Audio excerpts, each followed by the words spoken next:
बोर्डवर काय दिसतंय? कोण ओळखतं बघू? Endoplasmic reticulum.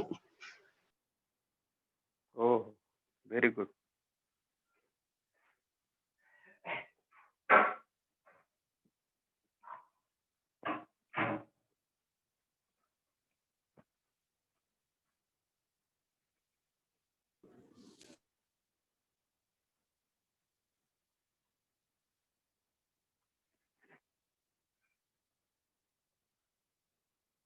स्नेहा बऱ्याच दिवसांनी आली काय आज? काय माहिती?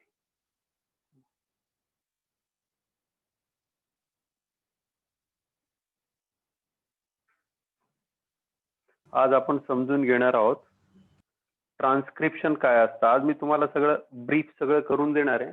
मग एक एक एक एक गोष्ट डिटेल मध्ये आपण शिकणार आहोत.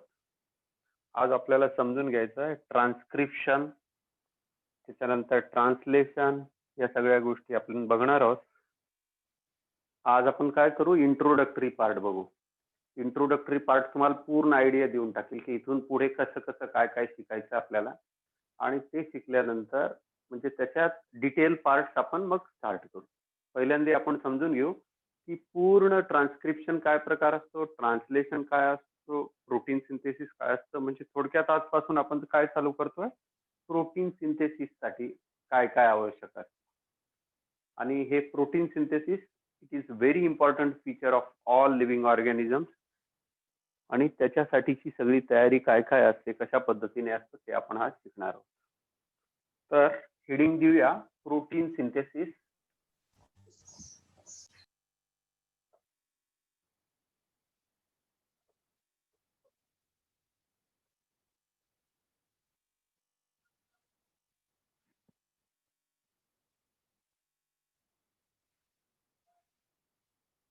आपण शिकणार आहोत आज प्रोटीन सिंथेसिस.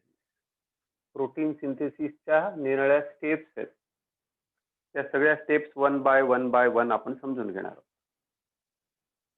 जनरली हा पार्ट जो आहे या चॅप्टरचा सगळ्यात डिफिकल्ट पार्ट मानला जातो आहे. हा जो टॉपिक आज मी तुम्हाला समजून सांगणार आहे, it is one of the difficult part.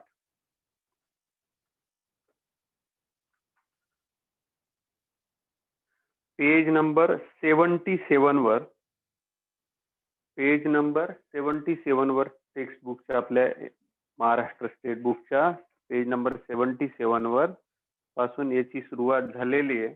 Protein synthesis topic number 4.5. Topic number आहे 4.5.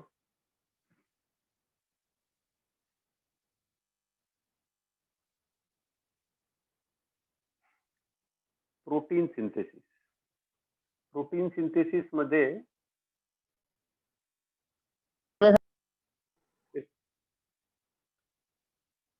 आपल्याला एक गोष्ट समजून घ्यायची आहे की आपल्या डोक्यामध्ये ना बरेचदा कन्फ्युजन असतं की जीन कशाला म्हणायचं. मागच्या चॅप्टर मध्ये आपण पाहिलं, आपण त्यावेळेला जीनला एका लिमिटेड पर्स्पेक्टिव्ह मध्ये पाहिलं. म्हणजे एका विशिष्ट अँगलने आपण समजत होतो की याला जीन म्हणायचं. परंतु जसजसे शोध लागत गेले, रिसर्चेस झाले, निराळ्या क्षेत्रामध्ये निराळ्या सायंटिस्ट पुढे आले आणि त्यांनी जेव्हा रिसर्च केलं तेव्हा जीनची व्याप्ती, जीन म्हणण्यासाठी खूप मोठा वाव आहे असं त्यांच्या लक्षात आलं.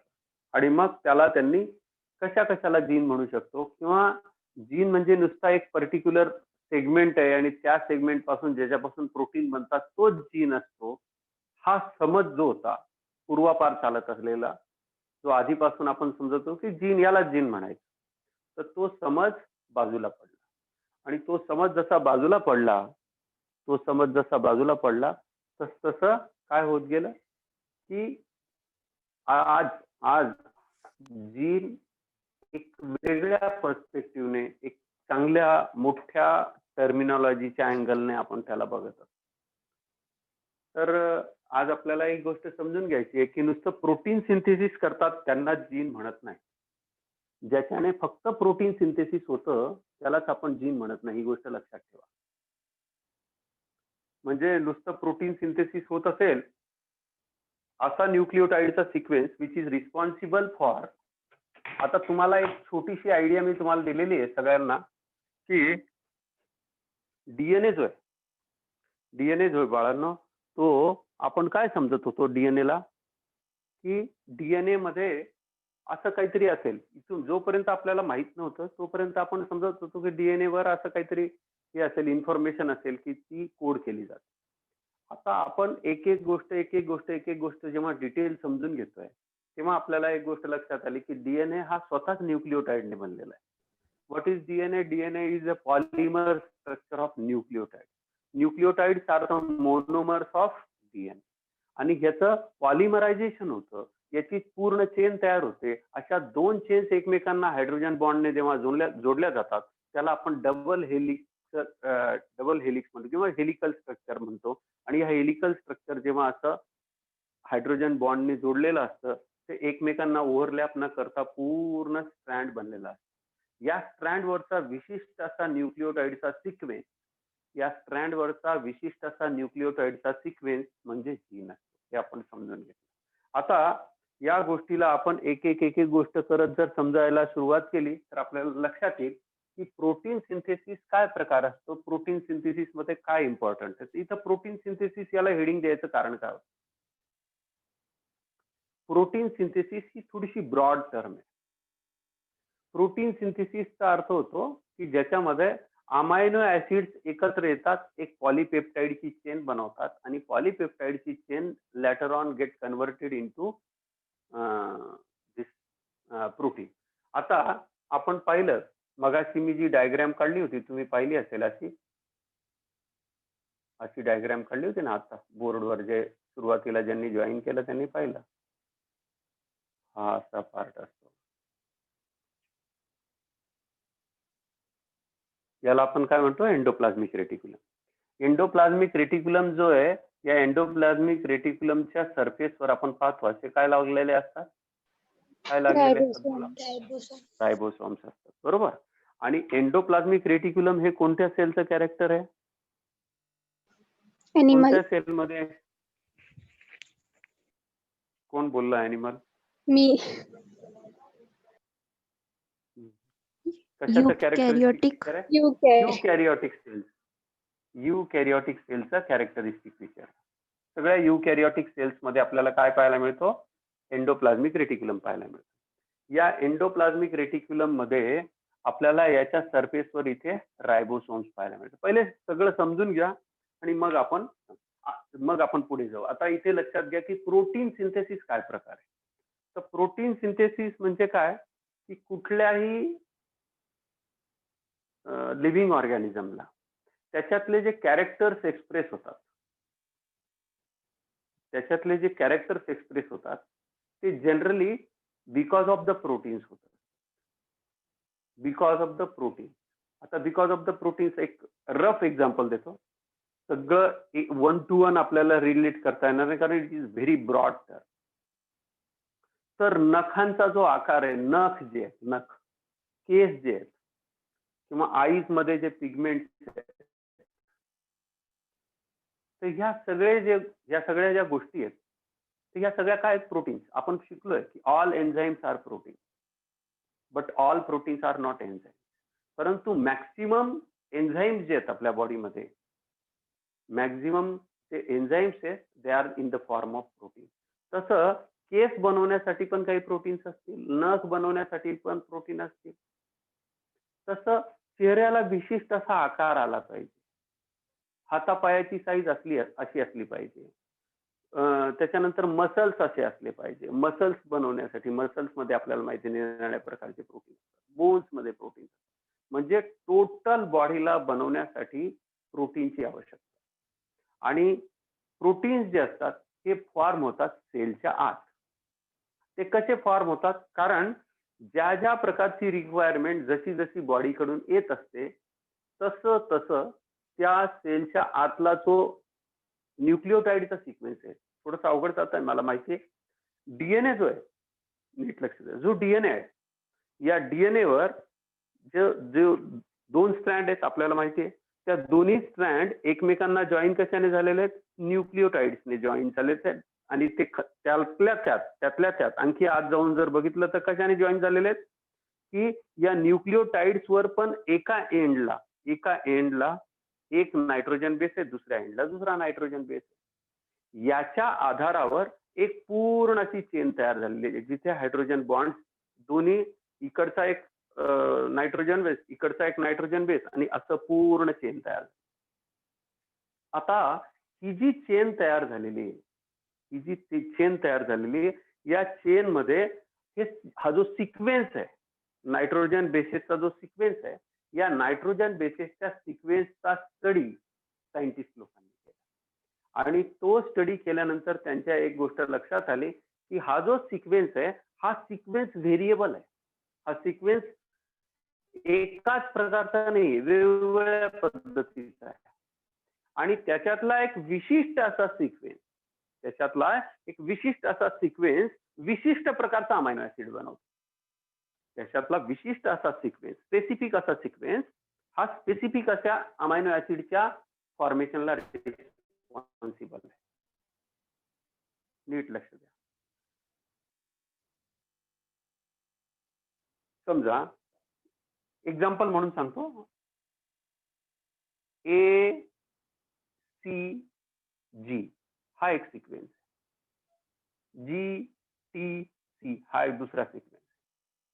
तर हा सिक्वेन्स एक अमायनो ऍसिड बनवेल, हा दुसरा अमायनो ऍसिड बनवेल. येतंय लक्षात? म्हणजे अमायनो ऍसिडचा जो सिक्वेन्स आहे, नंतर गॅमो नावाचा सायंटिस्ट आहे, त्यांनी याला ट्रिपलेट असा वर्ड यूज केला. याला काय वर्ड यूज केला? ट्रिपलेट. पण बेसिक काय? बेसिक आहेत हे सगळेच्या सगळे. हा काय आहे? हा नायट्रोजन बेसेसचा सिक्वेन्स. हे काय आहेत? Basically nitrogen bases. म्हणजे असे न्यूक्लिओटाइड्स ज्यांच्या एंडला म्हणजे फर्स्ट कार्बनवर हे न्यूक्लिओटाइड्स जॉईन आहेत, असा जो सिक्वेन्स आहे, त्या सिक्वेन्सचा तीनचे ट्रिपलेटने एक अमायनो ऍसिड तयार होतो, हे नंतरच्या काळात समजलेलं. आणि हा जो पीस आहे, हा जो तीन न्यूक्लिओटाइडच्या सिक्वेन्सचा जो पीस आहे नायट्रोजन बेस असलेला, तर याला कोडॉन असा वर्ड यूज केला गेला. पुढे काय वर्ड यूज केला? कोडॉन असा वर्ड यूज केला गेला. म्हणजे what is codon? Codon is a sequence of 3 nucleotides आणि that are responsible for synthesis of a specific amino acid. मग अशा अमायनो ऍसिडची जेव्हा चेन तयार होते, तेव्हा त्यालाच आपण म्हणतो पॉलीपेप्टाइड. त्यांच्यामध्ये जो बॉन्ड असतो दॅट इज पेप्टाइड बॉन्ड. आणि ह्या पूर्ण अशी जेव्हा चेन तयार होते, त्याला आपण म्हणतो पॉलीपेप्टाइड. मग हे polypeptide get converted into protein. म्हणजे अनेक पेप्टाइड जेव्हा एकत्र येतात, त्याला आपण पॉलीपेप्टाइड म्हणतो. आणि these many polypeptide come together or combinedly form A protein. तर म्हणजे आपल्याला जर सिक्वेन्स बघायचा असेल, तर सगळ्यात पहिले काय येतील? अमायनो ऍसिड येतील. Amino acid unite to form polypeptide chain. आणि polypeptide chain eventually forms the protein. म्हणजे बॉडी आणि प्रोटीन यांचा इतका जवळचा संबंध आहे की you cannot imagine your body without protein. म्हणजे प्रोटीन हे मूळ उद्देश आहे कशासाठीचा? या सेलच्या आत जी फॅक्टरी चालली, या सेलच्या आत जे काही घडतंय, ते बेसिकली कशासाठी घडतंय? सगळ्या गोष्टी घडताय प्रोटीन सिंथेसिस. आता आपण सगळे डिप्लॉइड ऑर्गॅनिझम आहोत. आपण सगळे कसे आहोत? डिप्लॉइड ऑर्गॅनिझम आहेत. या डिप्लॉइड ऑर्गॅनिझम मध्ये पूर्णच्या पूर्ण असे किती आपल्याला माहिती आहे? किती क्रोमोझोम्स आहेत आपल्याकडे? 46 chromosome. 23 male parent, 23 female parent. इथे सगळ्या सूचना लिहिलेल्या आहेत.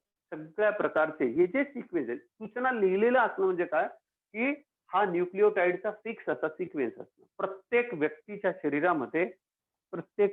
शरीरामध्ये याचा सिक्वेन्स फिक्स आहे.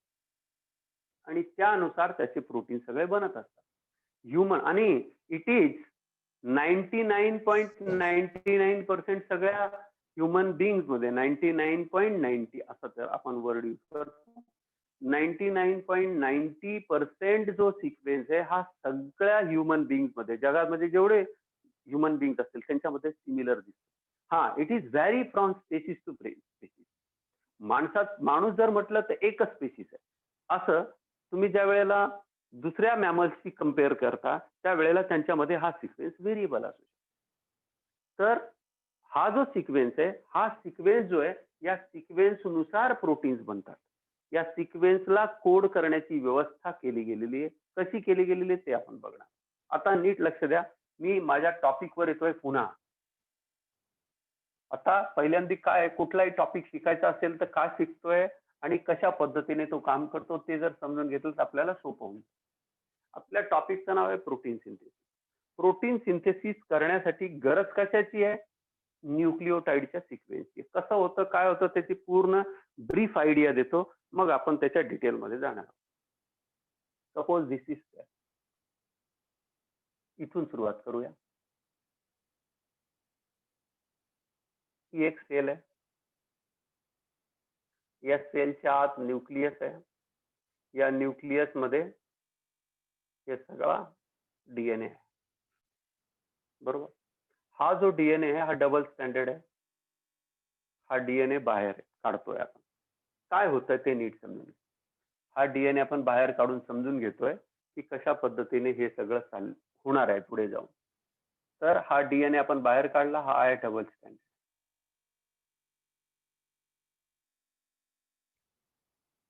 हा डबल स्टँडर्ड डीएनए. या डीएनए वर हा डीएनए कसा तयार झालेला आहे हे आता आपल्याला चांगल्या पद्धतीने माहित आहे. हा डीएनए कशा पद्धतीने तयार झालेला आहे आपल्याला चांगल्या पद्धतीने माहित.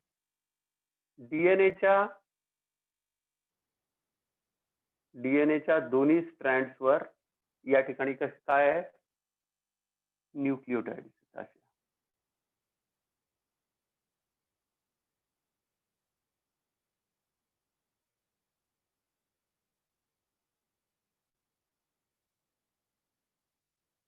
आता आपल्याला माहिती आहे की अपोजिट पोलॅरिटी असते. हा जर समजा 3 प्राइम टू 5 प्राइम असेल तर हा असेल 5 प्राइम टू 3. हे पण आपल्याला माहित झालं. आता याच्यावरची जी सूचना लिहिलेली आहे, याच्यावरचे न्यूक्लिओटाइडचा सिक्वेन्स आहे. समजा इथून ते इथपर्यंतचा एक पीस असा आहे. हा जो पीस आहे हा एक पीस असा आहे की which is responsible for a formation of a specific protein किंवा स्पेसिफिक एक प्रकारचं प्रोटीन याच्यापासून बनतं. एवढ्या एका पीस पासून एक प्रोटीन बनणार आहे असं समजा, किंवा हे विशिष्ट अशा अमायनो ऍसिडच्या सिक्वेन्सला कोड करतं असं आपण लक्षात. आता याला जर कोड करायचं असेल, ह्या पर्टिक्युलर पीसला जर कोड करायचं असेल, या पर्टिक्युलर पीसला जर कोड करायचं असेल तर काय करावं लागेल? आपल्याला याची कॉपी बनवावी लागेल. आता ही जी कॉपी आहे, याची जी कॉपी आहे, याच्यावरची जी सूचना आहे, आता तुम्ही एक गोष्ट लक्षात ठेवा, डीएनए डायरेक्टली बाहेर येऊ शकत नाही, कारण डीएनए हा कंट्रोलिंग मॉलिक्यूल. डीएनए नेहमी आत असतो. डीएनए ची सूचना घेऊन कोणीतरी बाहेर आलं पाहिजे. डीएनए ला काय पाहिजे किंवा या सेलला काय काय रिक्वायरमेंट आहे, याच्यासाठी काय झालं पाहिजे की याच्यावरची सूचना कॉपी केली गेली पाहिजे. याच्यावर असलेली जी सूचना आहे ती कॉपी केली गेली पाहिजे. ती कॉपी करणं म्हणजे समजा इथून ही जी सूचना आहे, ही सूचना, याच्यावरची सूचना ही जर कॉपी झाली तर हा पीस जो आहे हा बाहेर येऊ शकतो. म्हणजे इथे हा पीस इथे बनला तर हा बाहेर येऊ शकतो. हा बाहेर आला तर इथे या न्यूक्लियसवर बेटा खूप सारे पोर्स असतात. एनसीआरटी म्हणतं याच्यावर 3 ते 4 हजार पोर्स असतात. किती पोर्स असतात? 3 to 4,000 पोर्स असतात या न्यूक्लियसवर. आणि या छिद्रातनं हा mRNA बाहेर येत असतो. म्हणजे ही जी सूचना आहे, जी सूचना याच्यावर कॉपी केली जाते एका मॉलिक्युलच्या फॉर्म मध्ये, याची कॉपी ही बनते, याला आपण म्हणत असतो mRNA. याला आपण काय म्हणतो? mRNA. म्हणजे mRNA तुम्हाला जर विचारलं what is mRNA? mRNA is a copy of DNA. mRNA is a copy of DNA which carries information of DNA. आता याची कॉपी झालेली, ही जी इन्फॉर्मेशन आहे याची जेव्हा कॉपी तयार होते, असा जो मॉलिक्यूल आहे हा मोस्ट अनस्टेबल मॉलिक्यूल असतो. हा ताबडतोब नष्ट पण होतो. एकदा याचं काम झालं की हा लगेच ब्रेकडाऊन पण केला जातो. तर हा जो आहे याची कॉपी डीएनएच्या फॉर्म मध्ये न बनता ती एमआरएनएच्या फॉर्म मध्ये. आता हा जो एमआरएनए, हा एमआरएनए बाहेर येतो. हा एमआरएनए बाहेर काढला जातो, बाहेर पाठवला जातो. हा एमआरएनए जेव्हा इथून बाहेर येईल, हा बाहेर आल्यानंतर हा येतो सायटोप्लाझम मध्ये. I am talking about the eukaryote. हा बाहेर येतो. आता ही जी सूचना होती, इथे जे न्यूक्लिओटाइडचा सिक्वेन्स होता, तसाच न्यूक्लिओटाइडचा सिक्वेन्स, त्याचीच कॉपी याच्यावर आलेली असते.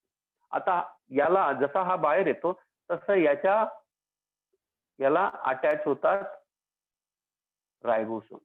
आणि आपल्याला माहितीये की सायटोप्लाझम मध्ये खूप सारे रायबोसोम्स या ठिकाणी प्रेझेंट असतात. हा जसा रायबोसोम या ठिकाणी जॉईन होतो, तसा रायबोसोम जॉईन झाल्यानंतर इथून आजूबाजूला इथे निरनिराळ्या प्रकारचे प्रोटीन्स पडलेले असतात, अमायनो ऍसिड पडलेले असतात. Cytoplasm is actually the source of raw material, निरनिराळ्या प्रकारचे. आता ते कसे होतात, काय होतात, ते आपण पुढे गेल्यावर शिकणार आहोत. तर इथे अमायनो ऍसिड असतात, ही गोष्ट लक्षात ठेवा. या अमायनो ऍसिडचा सिक्वेन्स एक टीआरएनए असतो. दुसरा एक आरएनएचा प्रकार आहे, त्याला आपण म्हणतो टीआरएनए. आपण आरएनएचे टाईप शिकणार आहोत. तर हा जो टीआरएनए आहे, हा टीआरएनए या ठिकाणी एक अमायनो ऍसिडला इथं घेऊन येतो. हा एक अमायनो ऍसिडला घेऊन येतो. हा जसा जसा याच्यावरची सूचना वाचण्याची क्षमता या आरएनए कडे असते. बघा, आपण मी किती नावं घेतोय. पहिला आरएनए मी सांगितला एमआरएनए. हा एमआरएनए बाहेर आला. बाहेर आल्यानंतर याच्यावरची सूचना जी आहे, याच्यावर लिहिलेली जी इन्फॉर्मेशन आहे, जसं एखादा व्यक्ती जाणकार असतो, तोच ती सूचना वाचू शकतो. तसं ही जी लिहिलेली इन्फॉर्मेशन आहे किंवा कोड करून आणलेली जी इन्फॉर्मेशन आहे, ही रीड करण्याची याच्या अकॉर्डिंगली एक चेन बनवण्यासाठीची मेन हेल्प करणारा जो आहे दॅट इज आरएनए. हा आरएनए ज्याला आपण रायबोसोम म्हणतो, हा येऊन याला जॉईन होतो. जॉईन झाल्यानंतर एक मेसेज जातो आणि मेसेज जातो टीआरएनए कडे. कोणाकडे जातो? टीआरएनए कडे मेसेज जातो. हा टीआरएनए जो आहे, हा टीआरएनए जसा याचा मेसेज जातो तसा मेसेज गेल्याबरोबर याने कोणता मेसेज दिलेला आहे त्याच्यानुसार हा अमायनो ऍसिड इथून उचलतो, स्वतःच्या बॉडीवर जॉईन करतो. इथे पण एक बॉन्ड तयार होतो. याच्यासाठी पण याचं पण ऍक्टिव्हेशन करावं लागतं.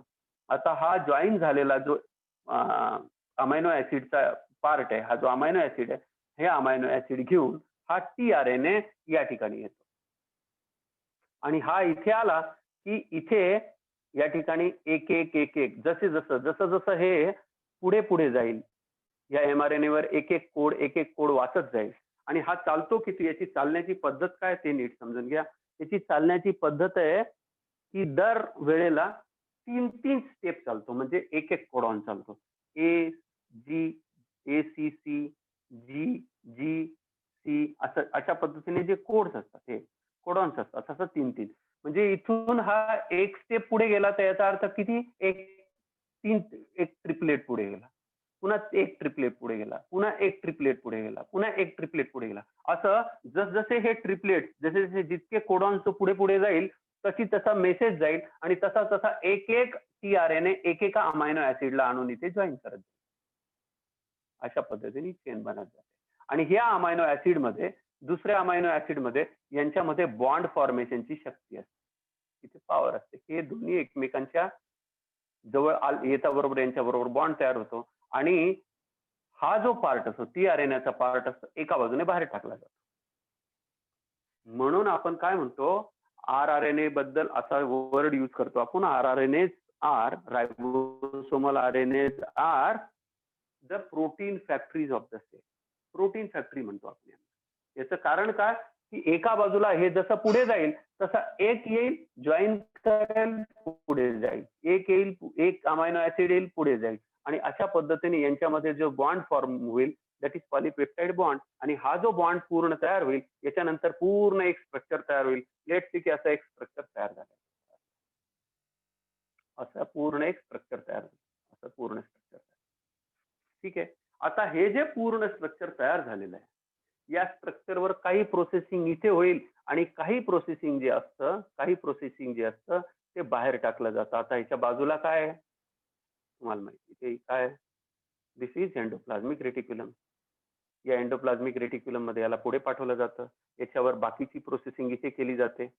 याची बाकीची प्रोसेसिंग इथे केली जाते. सॉरी, उलट बोलतोय. याच्यातली बाकीची प्रोसेसिंग यांच्यामध्ये झाल्यानंतर इथून हे पिंच ऑफ होतात. याच्यानंतर इथे असतं गोल्गी कॉम्प्लेक्स. इथे असतं गोल्गी कॉम्प्लेक्स किंवा गोल्गी बॉडीज. या गोल्गी बॉडीज कडे इथून याला पाठवलं जातं. गोल्गी बॉडीज कडून इथून याला पाठवलं गेलं, त्याला काही ग्रुप वगैरे ऍड झालं. जर त्याची आवश्यकता पुन्हा सेलमध्ये असेल, तर तिला इथल्या इथं पुन्हा सायटोप्लाझम मधून मध्ये पाठवलं जाईल. जर याची गरज बाहेर असेल, तर समजा हा एक सेल मेम्ब्रेन आहे, या सेल मेम्ब्रेन पर्यंत आणलं जातं, एका व्हेसिकलच्या फॉर्म मध्ये आणलं जातं आणि हे इथून बाहेर टाकलं. याच्यासाठी निरनिराळ्या मेथड्स आहेत, पण मेन गोष्ट काय ही समजून घ्या की इथून हा एमआरएनए आला. एमआरएनए आल्यानंतर एमआरएनएच्या बाहेर एमआरएनए नाही, आता इथेच आहे ना, हे सगळं इथेच आहे. इथं याचं प्रॉपर पॅकिंग झालं. कशामध्ये पॅकिंग झालं? एंडोप्लाझ्मिक रेटिक्युलम मध्ये. एंडोप्लाझ्मिक रेटिक्युलमचा एखादा पीस जो असतो, जो ह्या एन्झाईमला किंवा ह्या प्रोटीनला एका बॉक्समध्ये किंवा एका व्हेसिकल मध्ये पॅक करतो. पॅक केल्यानंतर त्याच्यावर बाकीची प्रोसेसिंग गोल्गी कॉम्प्लेक्स करतो. आणि गोल्गी कॉम्प्लेक्स जे आहे ते काय करेल, आता याला पॅक करून ठेवून देईल. जर याची गरज असेल आत, तर आतल्या आत यूज केलं जाईल. जर याची गरज बाहेर असेल, तर याला मेम्ब्रेन पर्यंत ढकललं जातं. मेम्ब्रेन पर्यंत ढकललं जाऊन नंतर याला समजा त्या ऑर्गॅनिझमकडे आपल्या बॉडीमध्ये असेल, जर ब्लड मध्ये, हे डायरेक्ट ब्लड मध्ये टाकलं जातं. काही स्टिरॉइड हॉर्मोन्स वगैरे जे असतात, लिसन व्हेरी केअरफुली, जे स्टिरॉइड हॉर्मोन्स वगैरे जे असतात, ते स्टिरॉइड हॉर्मोन्स डायरेक्ट आणून इथपर्यंत सरफेसवरनं टाकले जातात आणि इथून हे बाहेर टाकले जातात. तुम्हाला ही लिंक लागते का हे मला पहिल्यांदा सांगा. ही लिंक लागते का हे मला पहिल्यांदा सांगा. कम ऑन, ही लिंक लागते का थोडीफार सांगा बरं मला. काय काय होणार आहे ते समजून घ्या पहिले.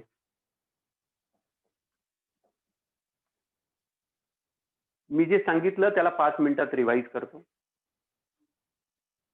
डीएनए वरची सूचना, डीएनए वर जी इन्फॉर्मेशन आहे, डीएनए ला स्वतःला पण काही रिक्वायरमेंट्स असतात आणि बॉडीला पण रिक्वायरमेंट असतात. या सगळ्या रिक्वायरमेंट ज्या असतात प्रोटीनच्या, एन्झाईमच्या, निरनिराळ्या प्रकारच्या केमिकलच्या, त्या फुलफिल कोण करत असतं? सेल इटसेल्फ करत. सेल कशी आहे? सेल्फ सफिशियंट आहे. स्वतःला लागणारे जे प्रोटीन्स असतात, केमिकल्स असतात, आपल्याला माहिती निरनिराळ्या प्रकारचे एन्झाईम्स असतात, ते सेल स्वतःसाठी पण बनवते आणि बॉडीसाठी पण बनवते, त्या ऑर्गॅनिझमसाठी पण. या सगळ्या जे एन्झाईम्स आहेत, सगळे जे प्रोटीन्स आहेत, याची सूचना किंवा याचं एक कोडेड लँग्वेज आहे.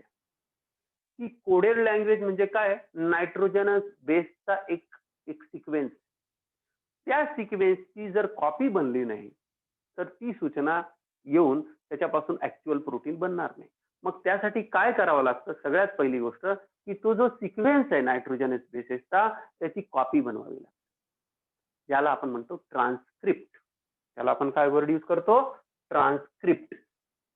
ट्रान्सक्रिप्ट शब्दाचा अर्थ होतो जे लिहिलेलं आहे त्याची ऍज इट इज कॉपी बनवणं.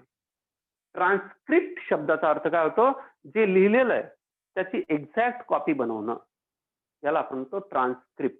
आता जे लिहिलेली सूचना आहे ती ऍज इट इज कॉपी जर केली गेली नाही, तर ती बाहेर कशी येईल आणि ते पुढच्या गोष्टी घोषतील कशा? मग त्याच्यासाठी एक अशी व्यवस्था करण्यात आलेली आहे सेलच्या आत की जे डीएनए मधले जी सूचना आहे, डीएनए मधले जे हे न्यूक्लिओटाइडचा जो सिक्वेन्स आहे, ते नायट्रोजनस बेसेसचा जो सिक्वेन्स आहे, त्याची कॉपी बनवली जाते. त्या कॉपीला आपण म्हणतो mRNA, मेसेंजर आरएनए. त्याचं नाव काय आहे? मेसेंजर. मेसेंजर का म्हणतात त्याला? कारण तो जो मेसेज आहे, डीएनएचा जो मेसेज आहे, तो मेसेज घेऊन बाहेर येतो, म्हणून त्याचं नाव काय? Messenger RNA. हा जो मेसेंजर आरएनए हा बाहेर येतो. कुठून बाहेर येतो? न्यूक्लियसच्या बाहेर. युकॅरियोटिक सेलमध्ये हा न्यूक्लियसच्या न्यूक्लिअर पोअर मधून, या न्यूक्लियसच्या न्यूक्लिअर पोअर मधून बाळांनो हा बाहेर येत असतो. हा एकदा बाहेर आला की बाहेर आल्याबरोबर काय सूचना आलेली आहे ही वाचण्याची क्षमता ताबडतोब कोणाकडे असते? रायबोसोमल आरएनए कडे. हे रायबोसोम्स जे असतात जे आपण शिकलोय ऑलरेडी, प्रोकॅरियोटिक सेलमध्ये 70S असतात, युकॅरियोटिक सेलमध्ये 80S असतात. हे युनिट्स येऊन जॉईन होतात. आपल्याला माहिती आहे त्याच्याकडे 2 युनिट असतात. ज्या वेळेला आपण 80S म्हणतो त्याला त्याच्याकडे 2 युनिट असतात. एक 60S युनिट असतं, एक 40S युनिट असतं. तर पहिल्यांदा 40S येऊन जॉईन होतं, नंतर 60S येऊन जॉईन होतं. हे जॉईन झाल्यानंतर कुठून जॉईन होतं, काय जॉईन होतं हे सगळं शिकवणार आहे. मग ते एकदा त्या ठिकाणी जॉईन झालं की हा रायबोसोम या समजा हा mRNA आहे, तर या mRNA वरनं हा जो रायबोसोम आहे हा एक छोटं युनिट जॉईन झालं आणि हा समजा हे मोठं युनिट जॉईन झालं. तर या ठिकाणी असं इथून असं हळूहळू असं मूव्ह करत जातं. जसं जसं हे मूव्ह करेल तसं तसं आता ह्याचे हे जसं पुढच्या ट्रिपलेट एका ट्रिपलेट वरनं पुढच्या ट्रिपलेट वरनं आपल्याला आता कोड ट्रिपलेट म्हणजे कोडॉन्स मला म्हणायचं. या एका कोडॉन कडून पुढचा कोडॉन जसा सेन्स करेल, एका कोडॉन वरनं पुढचा कोडॉन जसा सेन्स करेल तसं काय होईल, एक एक टीआरएनए आणून एक एक आता टीआरएनए कडे काय आहे आपल्याला माहिती आहे. टीआरएनए जो आहे या टीआरएनए कडे काय असतं, एक अमायनो ऍसिड याने जॉईन करून ठेवलेलं असतं. आता जसं इथून याची सूचना जाईल किंवा हा रीड करेल तसा हा अमायनो ऍसिड सकट टीआरएनए येऊन इथे जॉईन असा जॉईन आणि जॉईन झाल्यानंतर इथून ही एक एक एक एक अमायनो ऍसिडची अशी चेन बनत जाईल आणि हा जो रिकामा असेल हा एका साईडने बाहेर टाकला जाईल. मग हे पुढे पुढे पुढे पुढे पुढे पुढे जातं. म्हणून याला protein machinery of the cell काय म्हणतात, प्रोटीन फॅक्टरी और protein machinery of the cell. येतंय लक्षात? दीपक बेटा तुझा दीपक पार्थ ऑडिओ बंद करा दोघांचा. येतंय लक्षात तुमच्या? म्हणजेच mRNA ची कॉपी बनणं म्हणजे काय आहे, ट्रान्सक्रिप्शन आहे. म्हणजे डीएनए पासून mRNA बनणं हे काय आहे, ट्रान्सक्रिप्शन आहे. आणि त्याच्यापासून प्रोटीन सिंथेसिस होणं याला म्हणतो आपण ट्रान्सलेशन.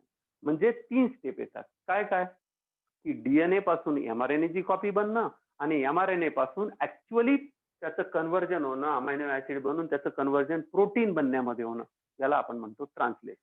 म्हणजे ट्रान्सक्रिप्शन आणि मग ट्रान्सलेशन. बरोबर? तर ह्या आपल्याला एक एक स्टेप मध्ये आपल्याला समजून घ्यायचं की याच्यासाठी रिक्वायरमेंट काय काय असते, कशा पद्धतीने असतं. आता इथपर्यंत थोडीशी जर तुम्हाला आयडिया आली असेल तर मी त्याच्या डिटेल मध्ये जाण्याचा प्रयत्न करतो, तुम्हाला एक एक गोष्ट समजून सांगतो. रेडी आहात सगळेजण? बोला. थोडी आयडिया आली का मला ही गोष्ट सांगा बरं.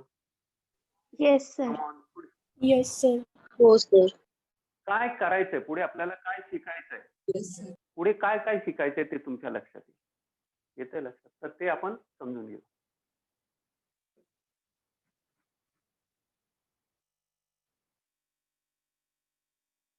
आता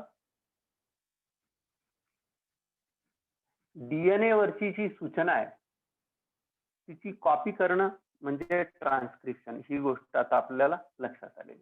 ट्रान्सक्रिप्शन दुसरा तिसरा काही नसून it is the कॉपिंग of DNA. आता ही जी कॉपी असते, ही कॉपी जी असते, ज्या इथं समजा हा स्ट्रँड आहे, जसं मी बोललो होतो काल, मी सांगितलं पुन्हा काल तुम्ही लिहून पण घेतलं, त्यावेळेला आपण पाहिलं की नेहमी टेम्पलेट स्ट्रँड जो आहे त्या टेम्पलेट स्ट्रँडवर लीडिंग स्ट्रँड जो तयार होतो, जो कंटिन्युअस स्ट्रँड तयार होतो, तो कोणत्या दिशेने तयार होतो, त्याचं डायरेक्शन सांगा मला. 5 prime to 3 prime. 5 prime to 3 prime. 5 prime to 3 prime अशा पद्धतीने तयार होतो. बरोबर? सेम थिंग सगळ्या ठिकाणी ही गोष्ट अप्लिकेबल आहे. इथे पण 5 प्राईम टू 3 प्राईमच तयार होणार ही गोष्ट लक्षात. आता या ठिकाणी स्ट्रँड बद्दल बोलू आपण. पहिल्यांदा ट्रान्सक्रिप्शनची डेफिनेशन लिहून घ्या. पहिल्यांदा जी आपल्या स्टेट बोर्ड नुसार आहे ती ट्रान्सक्रिप्शनची डेफिनेशन लिहा पहिल्यांदा. Process of synthesis of mRNA according to nucleotide sequence. बरोबर लिहा. The process of copying of genetic information the process of कॉपिंग of genetic information. ज्यांच्याकडे बुक असेल त्यांनी अंडरलाईन करा, नंतर लिहिली तरी चालेल, फक्त ते लिहा इमानदारीने. Page number 77, 4.5 protein synthesis, line number 6. Transcription, translation, हे जे हायलाइट केलेले वर्ड आहेत त्याच्या खालची ओळ आहे. The process of कॉपिंग of genetic information, the process of कॉपिंग of genetic information from one strand of DNA, one strand of DNA, bracket मध्ये लिहून घ्या टेम्पलेट, ब्रॅकेट मध्ये लिहून घ्या template, into a single stranded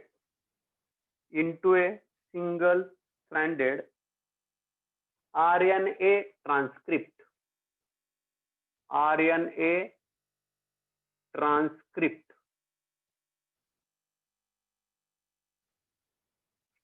RNA transcript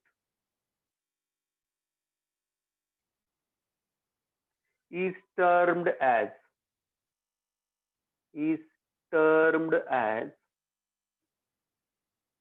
transcription.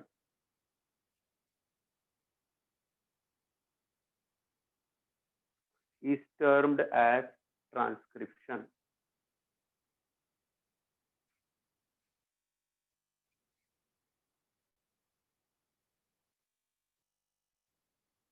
बरेचदा मुलं confuse होतात की what is central dogma of molecular biology. Central dogma of molecular biology दुसरं तिसरं काही नसून डीएनए पासून आरएनए बनणं आणि आरएनए पासून प्रोटीन बनणं. नीट लक्ष द्या. डीएनए पासून आरएनएचं बनणं आणि आरएनए पासून प्रोटीन सिंथेसिस होणं किंवा प्रोटीन बनणं याला म्हणतात, यालाच वर्ड आहे central dogma of molecular biology. Central dogma of molecular biology.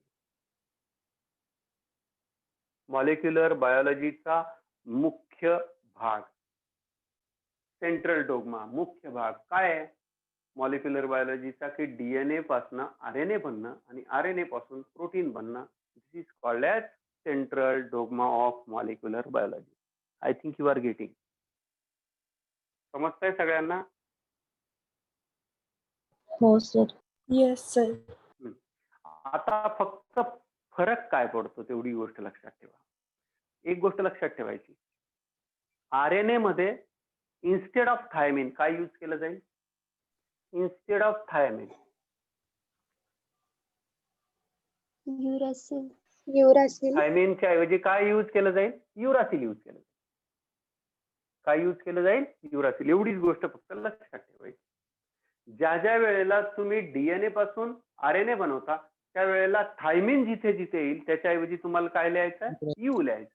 Instead of T U have to write U. That's all. फक्त एवढी गोष्ट लक्षात ठेवायची.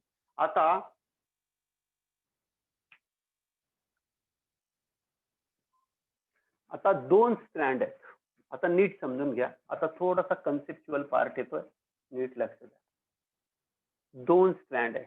मी तुम्हाला आधीच सांगितलं की कशा पद्धतीने नेहमी डायरेक्शन लक्षात ठेवायची. कशी आहे डायरेक्शन याची? 5 prime to 3 prime. 3rd prime. बरोबर. हा. आता इकडे लक्ष द्या की हे दोन स्ट्रँड आहेत डीएनए. हे दोन स्ट्रँड आहेत बेटा. बरोबर. एक स्ट्रँड आहे 3 प्राइम टू 5 प्राइम, दुसरा स्ट्रँड आहे 5 प्राइम टू 3 प्राइम. बरोबर. या दोन्ही स्ट्रँडवर न्यूक्लियोटाइडचा सिक्वेन्स आहे. हे दोन्ही स्ट्रँडवरचे न्यूक्लियोटाइड एकमेकांना जॉईन आहेत. हा कोणता बॉन्ड आहे? बोला. हा बॉन्ड कोणता आहे? Very good. हा कोणता बॉन्ड आहे? हायड्रोजन बॉन्ड आहे. आता हा जो हायड्रोजन बॉन्ड आहे आणि हे जे डबल स्ट्रँडेड स्ट्रक्चर आहे, नीट लक्षात घ्या. आपल्याला एका स्ट्रँडला काय म्हणायचंय? Template strand. एका स्ट्रँडला काय म्हणायचं? Template strand. आता आपण जेव्हा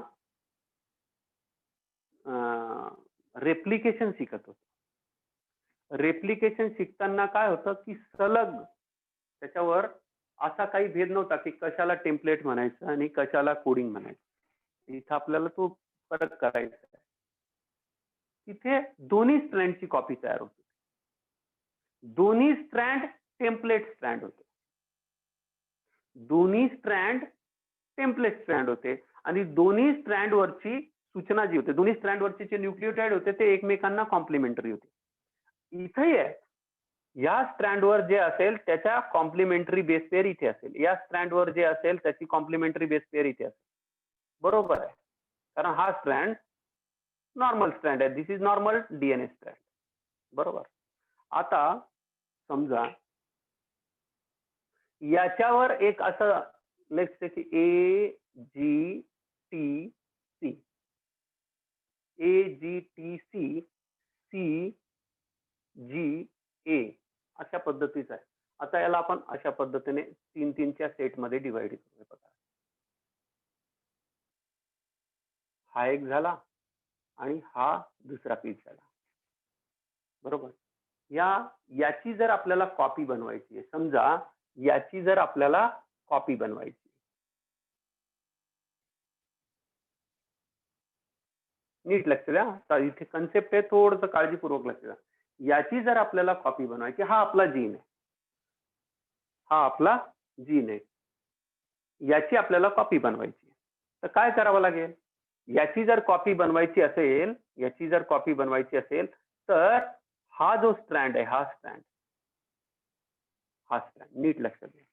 याची कॉपी तयार झाली पाहिजे. याची कॉपी तुम्ही नीट लक्षात घ्या.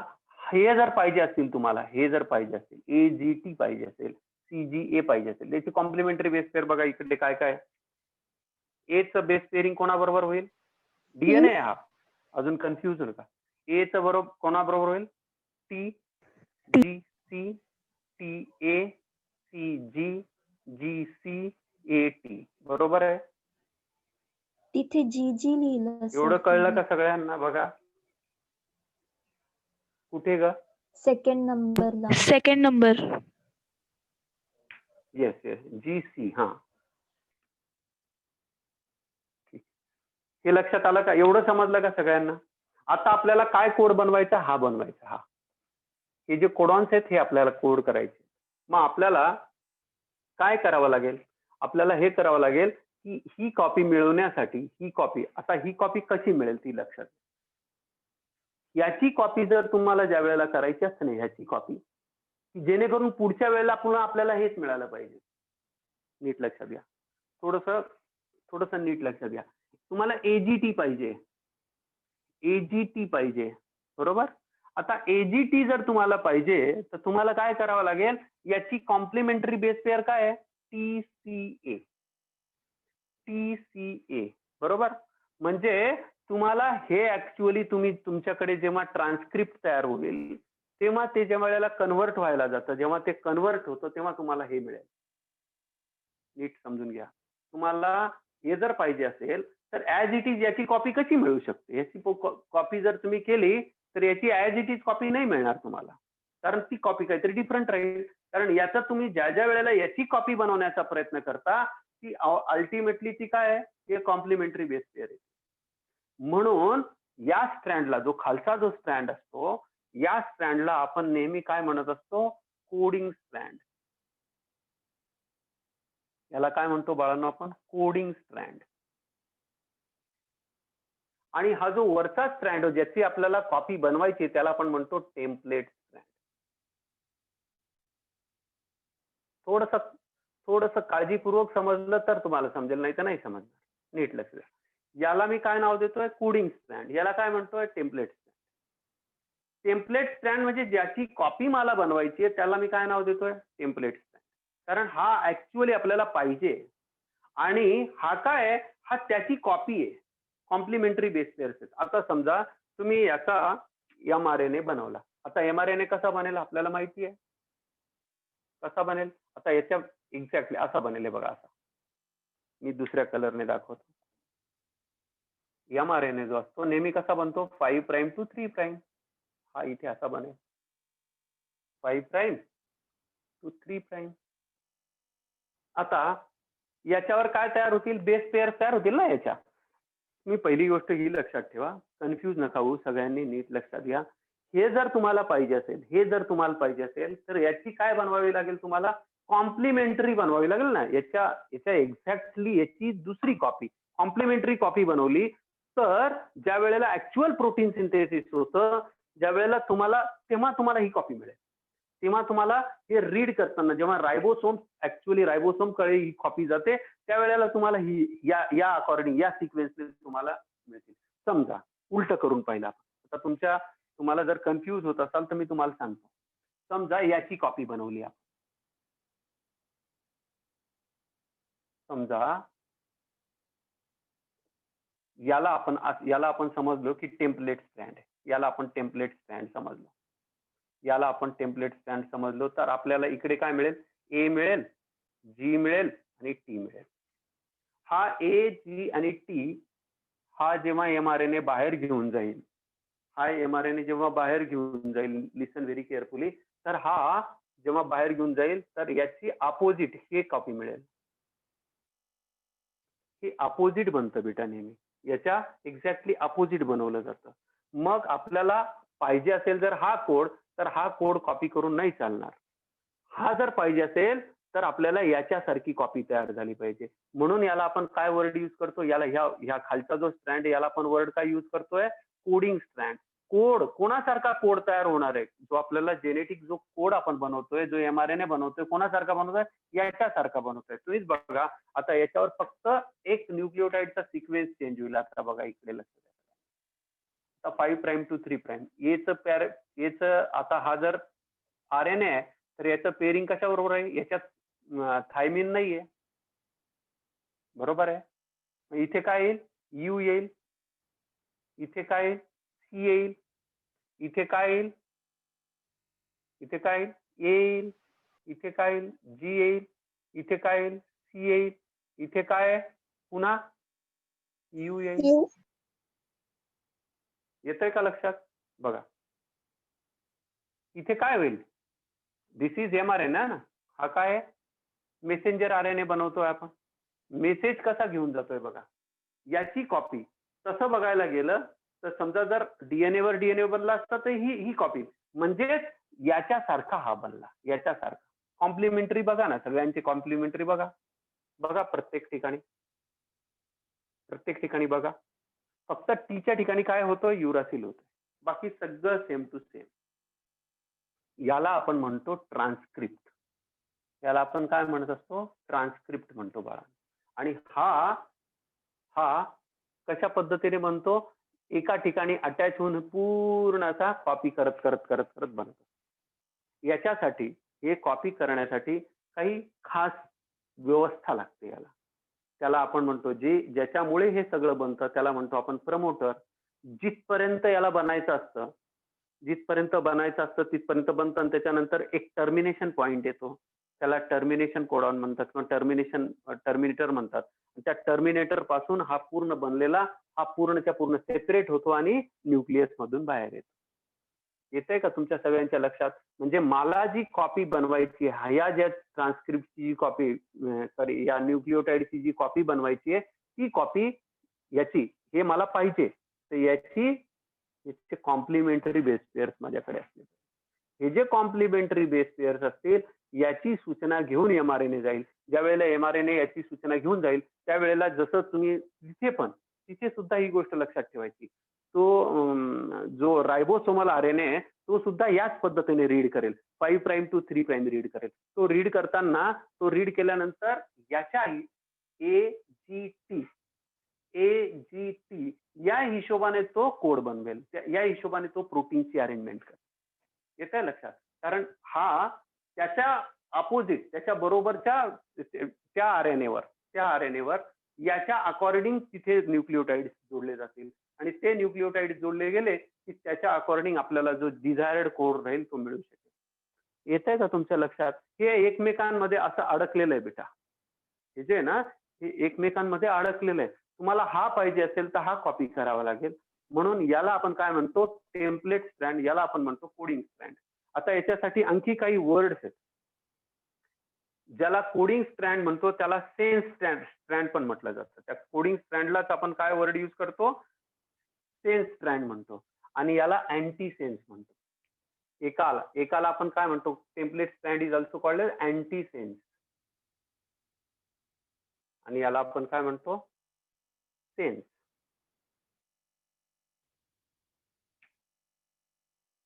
मला एक गोष्ट ही सांगा की तुम्हाला मी जे समजून सांगतोय समजतंय का जड जात आहे? काहीच समजत नाही.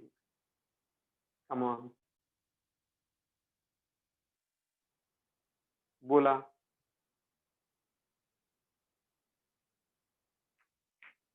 बोला बोला. जर नसेल समजत ना, आपण थांबू, पुन्हा रिवाइज करू.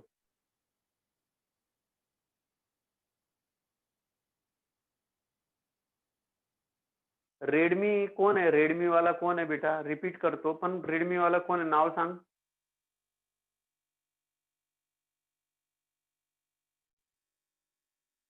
रेडमी वाला कोण आहे? बोल बोल बेटा, बोल, नाव सांग तुझं.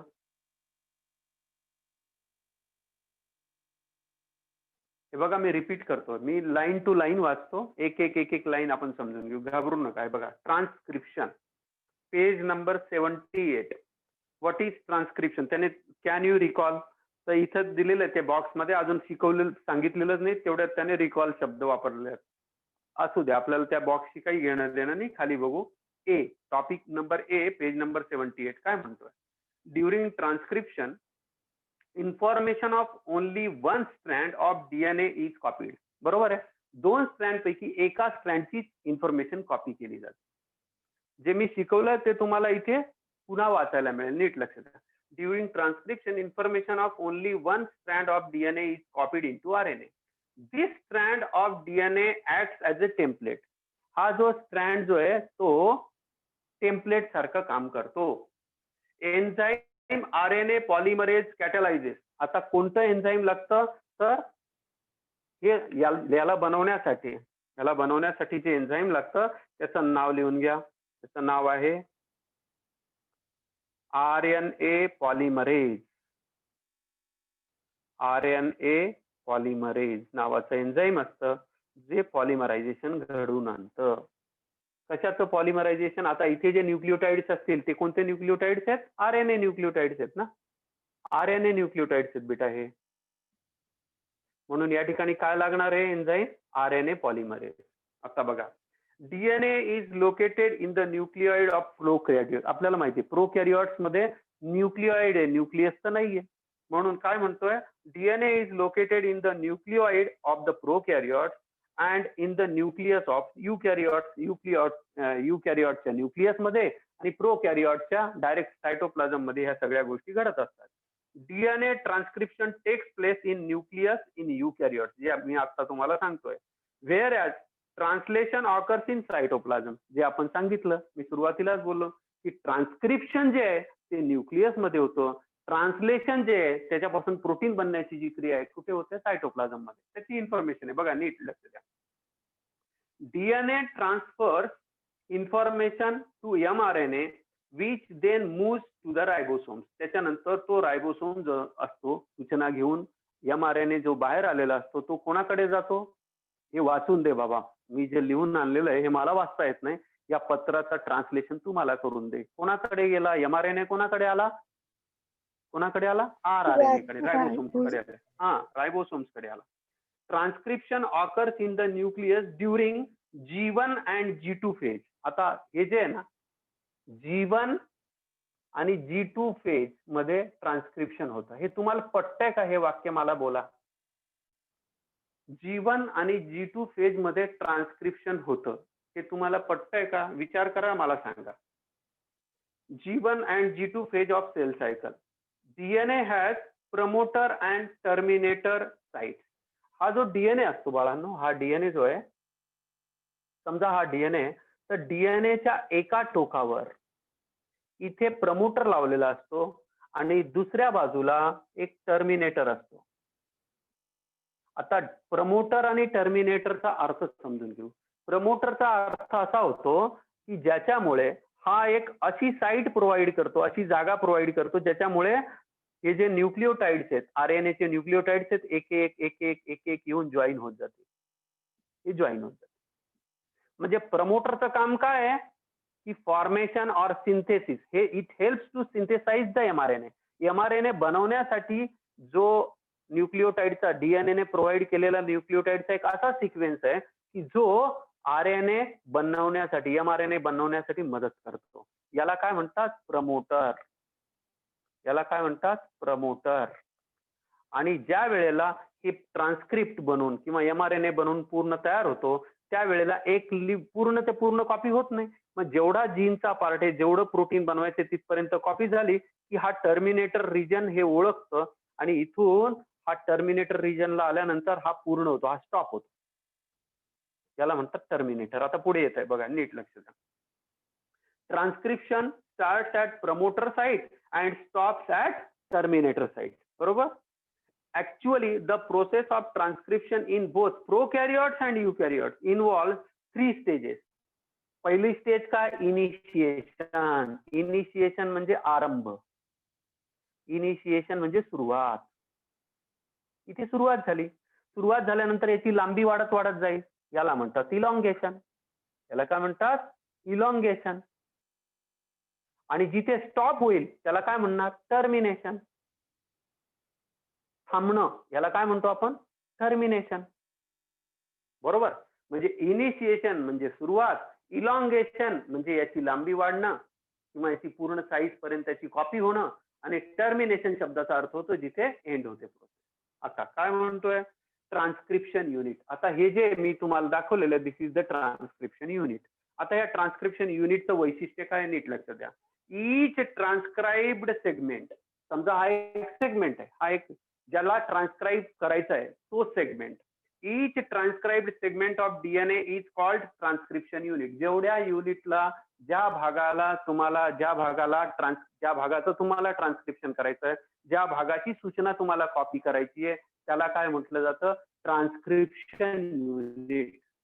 लिसन. आता it consist of first promoter, 2 structural gene, 3 terminator. म्हणजे हा जो पार्ट आहे, दिस इज प्रमोटर. हा प्रमोटर. हा जो आहे ऍक्च्युअली फॉर्म झाला, याला म्हणतात स्ट्रक्चरल जीन. जे मी बोललोय तेच लिहितोय फक्त. Structural gene. स्ट्रक्चरल जीन म्हणजे इलॉंगेशन प्रोसेस मधून जो मिळालेला आहे तो स्ट्रक्चरल जीन.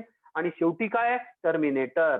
जो टर्मिनेटर असेल तो ह्या प्रोसेसला, एमआरएनएच्या फॉर्मेशनला स्टॉप करेल. That is called as terminator. आता नीट लक्ष द्या, काय म्हणतोय? 2 strands of DNA in the structural gene show following features. The promoter is located towards the 5' end of the structural gene.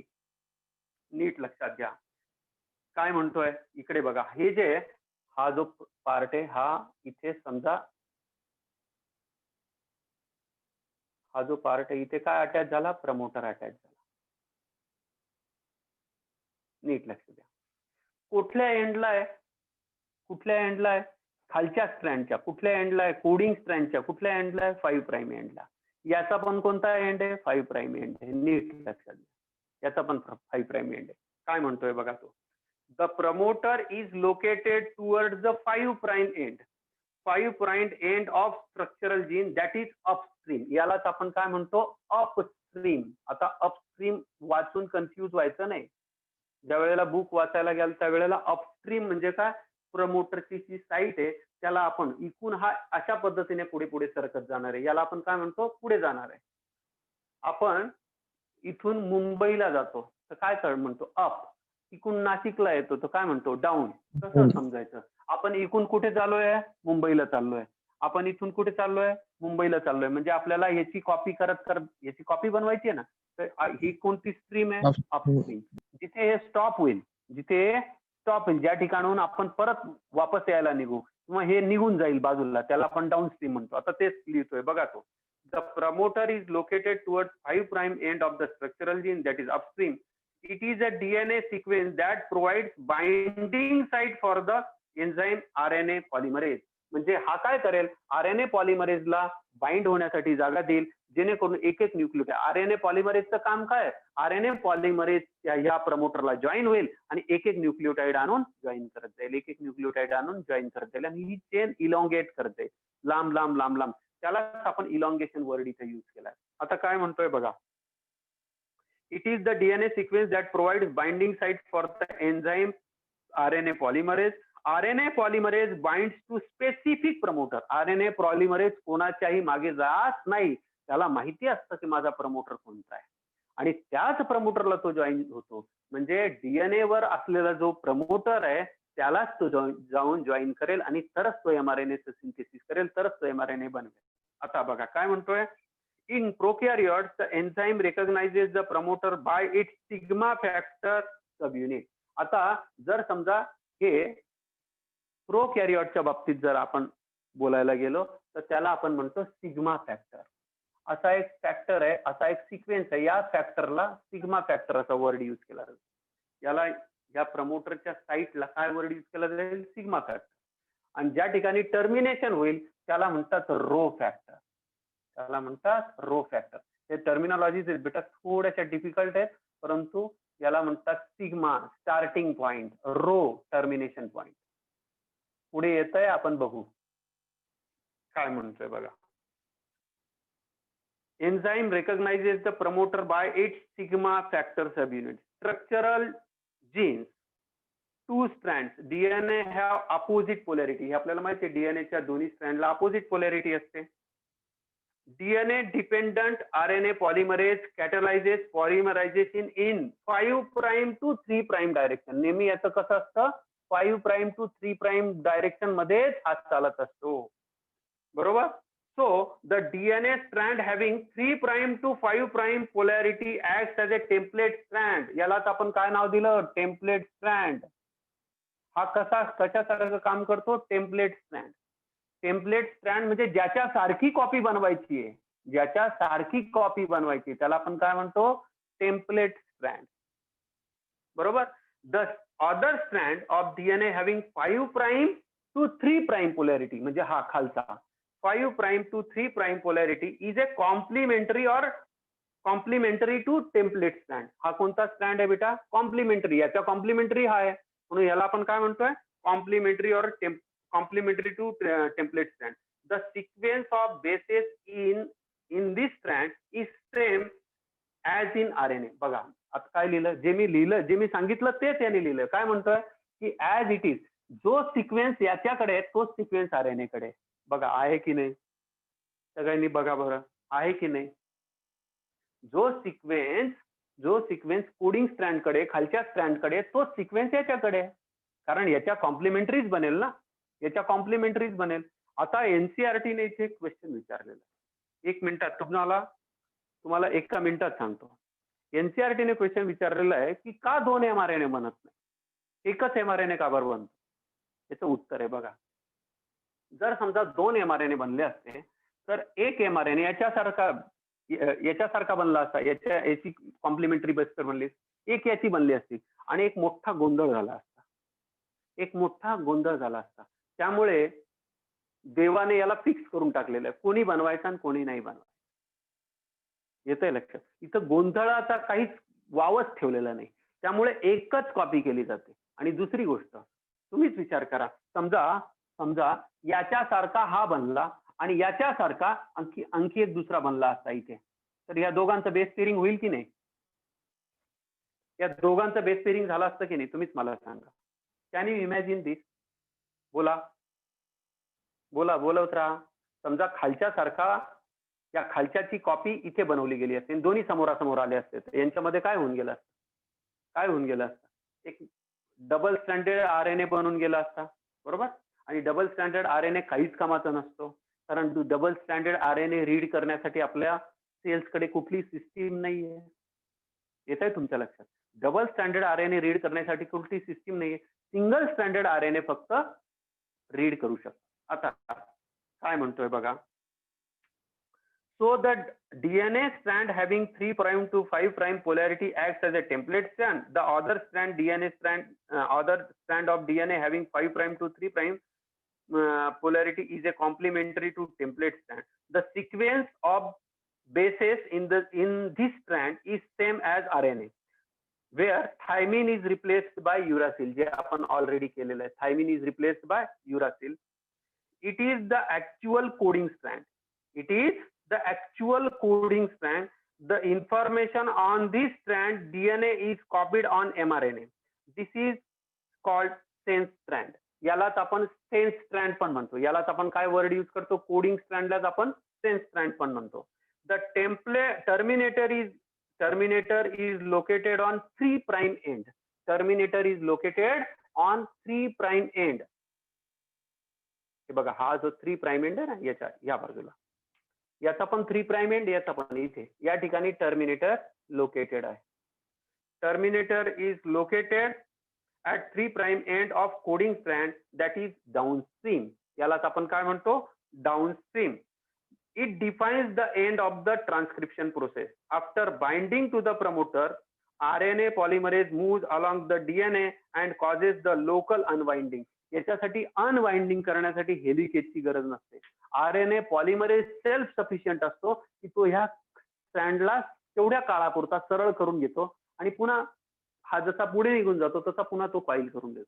जसा mRNA बाहेर येतो पुन्हा स्ट्रँड आपल्या जसा पाहिजे तसा होऊन जातो. म्हणजे याच्यासाठी वेगळ्या एन्झाईमची गरज पडत नाही. पॉलिमरेज मध्ये तेवढी कॅपॅसिटी असते. आता काय म्हणतोय, after binding to the promoter RNA polymerase moves along the DNA and causes the local unwinding of DNA duplex into 2 chains in the region of the gene.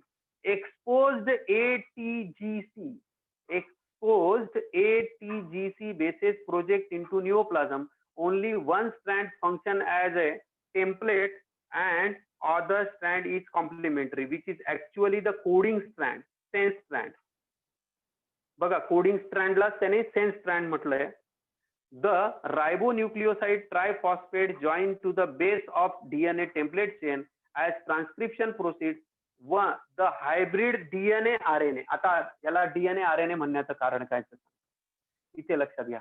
हा जो सिक्वेन्स आहे हा डीएनएचा सिक्वेन्स आहे, जो प्रमोटरने बनवलेला आहे ना, या प्रमोटरला हा पूर्ण mRNA जॉईन आहे. हा डीएनएचा सिक्वेन्स असतो, इथे डीएनए वरच्या न्यूक्लियोटाइडचा सिक्वेन्स असतो आणि हा जो असतो हा mRNA. त्यामुळे हे दोन्ही दोन प्रकारचे आहेत, म्हणून याला हायब्रिड असं म्हटलेलं आहे त्याने. काय म्हणतोय तो इथे, which is the actually coding strand. The ribonucleoside triphosphate join the basis of DNA template chain as transcription proceed the hybrid DNA RNA molecule dissociate. हे दोन्ही एकमेकांपासून वेगळे होतात and makes the mRNA molecule free. आता मी जे वाचलं ते तुम्हाला समजलं का हे पहिल्यांदा सांगा. प्रमोटर काय आहे, टर्मिनेटर काय आहे, स्ट्रक्चरल जीन म्हणजे मध्ये जो तयार होणार आहे that is called as structural gene. इथे सुरुवात होते, मध्ये इलॉंगेशन होतं, शेवटी टर्मिनेशन होतं. मला जे सांगायचं होतं, जी कन्सेप्ट तुमच्या डोक्यात टाकायची होती ती ही होती की टेम्पलेट स्ट्रँड सारखा स्ट्रँड जर आपल्याला पाहिजे असेल तर तो स्ट्रँड कसा असला पाहिजे, खालच्या स्ट्रँड सारखा असला पाहिजे, ज्याला आपण म्हणतो कोडिंग स्ट्रँड और सेन्स स्ट्रँड. याला नॉन सेन्स नाही म्हणत आपण. टेम्पलेट स्ट्रँडला आपण काय म्हणतो, अँटी सेन्स स्ट्रँड. त्यामुळे हे वर्ड नीट लक्षात ठेवा, हे थोडेसे कन्फ्युजिंग आहे.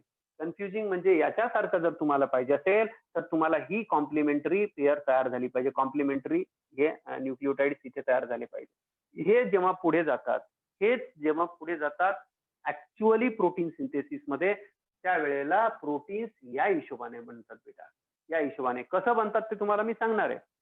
त्यावेळेला tRNA जो असतो तो tRNA त्याच पद्धतीचे आपल्याला तुम्हाला ज्या वेळेला मी पेरिंग शिकवेल ना की रायबोसोम्सच्या यांचं पेरिंग होतं. हे रिडिंग करतं म्हणजे काय करतं की याने जी इन्फॉर्मेशन आणलेली आहे त्याचं पण तिथे पण बेस पेरिंग होतं आणि त्या बेस पेरिंगच्या हिशोबाने तिथून अमायनो ऍसिड आणले जातात किंवा मागवले जातात. मग ते जे अमायनो ऍसिड येतात ते याच्या आता तुम्ही याला तुम्ही तुम्हाला एक एक्झाम्पल म्हणून सांगतो, म्हणजे तुमच्या डोक्यातनं शंका निघून जाईल. I don't know how many students they are confusing and how many they are very clear about this concept. आता समजा UCA अशी सूचना घेऊन हा mRNA चाललेला UCA हे न्यूक्लिओटाइडचा सिक्वेन्स. आता याच्यावर जेव्हा हा रायबोसोम येऊन अटॅच होतो ना बाळांनो, इथे रायबोसोम इथे अटॅच होईल आणि याला रीड करेल, त्यावेळेला याच्यावर अटॅच काय होणार आहे, इथे अटॅच होणार आहे tRNA. आता tRNA कडे याच्या बरोबर अपोजिट सिक्वेन्स असेल, जो आपल्याला ऍक्च्युअली पाहिजे तो. आता याच्याकडे काय असेल, यूचं कन्व्हर्जन कशातून जाईल, A. याचं कन्व्हर्जन कशातून जाईल, G. आणि याचं कन्व्हर्जन कशातून जाईल, याचं कन्व्हर्जन कशात होईल, Tचं कन्व्हर्जन U. येत आहे का लक्षात? बघा, म्हणजे हा आपल्याला सिक्वेन्स बरोबर मिळतो. हे बघा, येत आहे का लक्षात?